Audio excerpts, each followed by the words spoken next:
공원호 시인의 제3시집 황혼의 노래 제3부 부동경. 2. 자살. 죽음이란 무엇인가? 태어나기 이전으로 돌아가는 것이다. 무에서 왔으면 무로, 유에서 왔으면 유로, 흙에서 왔으면 흙으로, 짐승에서 왔으면 짐승으로, 전생에서 왔으면 전생으로, 신에서 왔으면 신으로 돌아가는 것이다. 그것이 죽음인 것이다. 주검은 무엇인가?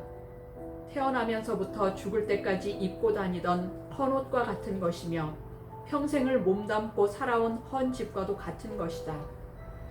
매미 껍질과도 같은 것이며 달팽이 집과도 같은 것이다. 태워버리거나 땅에 묻어버리면 그만인 것이다. 거기엔 아무런 의미도 없는 것이다. 육신을 다치면 생명이 끝날 수도 있는데 그럼에도 불구하고 육신은 한낱 껍데기에 지나지 않는다는 말인가? 우주복을 입고 우주를 여행하다가 우주복이 찢기면 사람이 죽게 되는 것과 같은 이치다. 육신이 아무런 의미가 없다는 것은 생명이 끊어지고 난 다음의 일이고, 인간으로 살아있는 한 육신과 생명은 뗄래야 뗄 수 없는 불가분의 관계에 있는 것이다. 태어나기 이전에 그대와 나, 우리 모두는 무엇이었나? 그것이 궁금하겠군. 태어나기 이전을 기억할 수도 없고 죽고 난 이후를 내다볼 수도 없는 시간적, 공간적 제한 속에 갇혀버린 우리 인간으로서는 그 누구도 이것이다 하고 자신 있게 말할 수는 없을 것이다.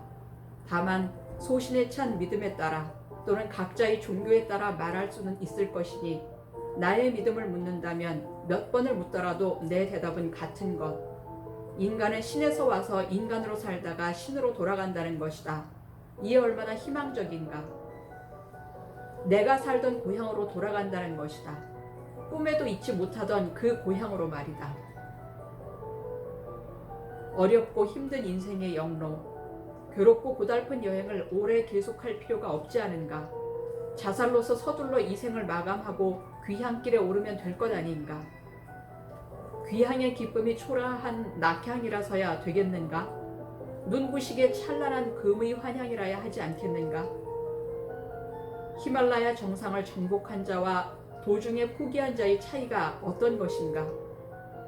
마라톤 42.195km를 완주한 자와 도중에 포기한 자의 차이가 어떤 것인가? 그 차이를 알고 있기에 여행을 쉽게 포기하지 못하는 것이다. 그뿐만이 아니다. 인간은 누구나 이 세상에 태어날 때 그 어떤 목적을 가지고 태어났다고 보아야 한다. 그 목적이 고통과 시련을 통한 자기 단련이라면 피할 수 있겠는가? 피해서 되겠는가? 피하다 보면 더 큰 고통과 시련이 되풀이되지 않겠는가? 우리는 모두 인생을 빌린 사람들, 인생을 빌린 차용각서에 도장을 찍은 이상 약속을 이행하는 길밖에는 다른 길이 없는 것이다. 자살, 그래서 쉽게 단행할 수 없는, 고개마다 부비마다 옷소매를 부여잡는 달콤한 유혹으로 남는 것이다. 그렇다면 자살이란 무기는 도대체 언제 써먹으라고 준 것인가? 누가 준 것이 아니다. 내가 스스로 가진 것이다. 무기도 아니고 극약도 아니고 비상수단도 아니다. 자살이야말로 인간 존엄의 상징이고 자존심이고 권위인 것이다. 자살이란 그 어떤 짐승도 동식물도 지니고 있지 못하는, 오직 인간만이 지니고 있는 특권인 것이다. 이 특권을 지니고 있음으로 해서 인간의 생명과 여타 동식물의 생명과는 확연하게 차이가 지는 것이다. 자살은 인간이 원하기만 하면 언제든지 태어나기 이전의 세계로 돌아갈 수 있는 회개의 문인 것이다. 그럼에도 불구하고 그 문을 열지 않고 있다는 것은 그 생명이 타의에 의하지 않고 자의에 의해 유지되고 있다는 것이다.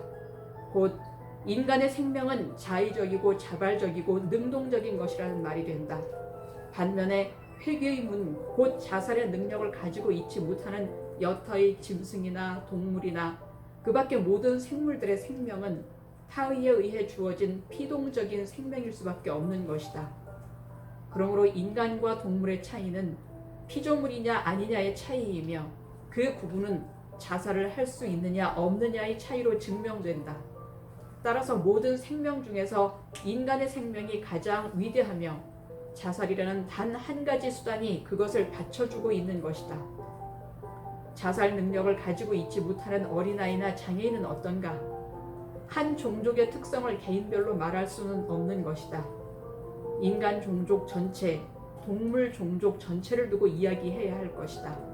그러므로 미처 자라지 못한 어린아이나 육체적 정신적 장애로 인해 자살 능력을 상실했다 하더라도 인간은 인간으로서의 가치를 지니는 것이다. 중요한 것은 다른 생물들이 가지고 있지 못하는 자살의 특권을 어째서 인간만이 가지고 있게 되었느냐 하는 것이다.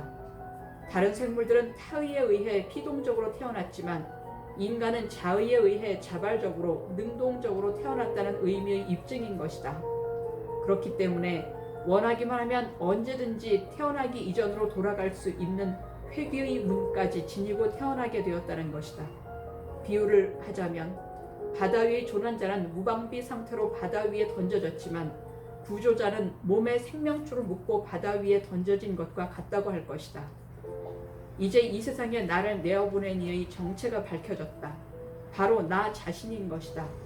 내가 나의 삼신할머니인 것이다. 자살할 이유가 없지 않은가?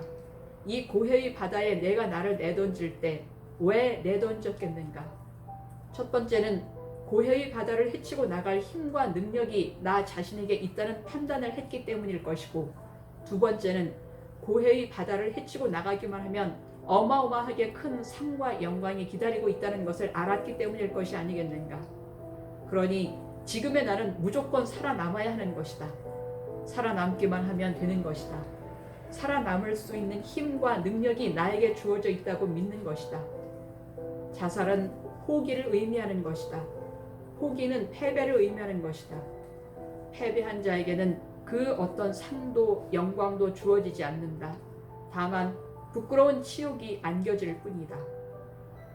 자살이라는 그 신통방통한 무기는 그래서 사용을 무기한 연기하는 것이다.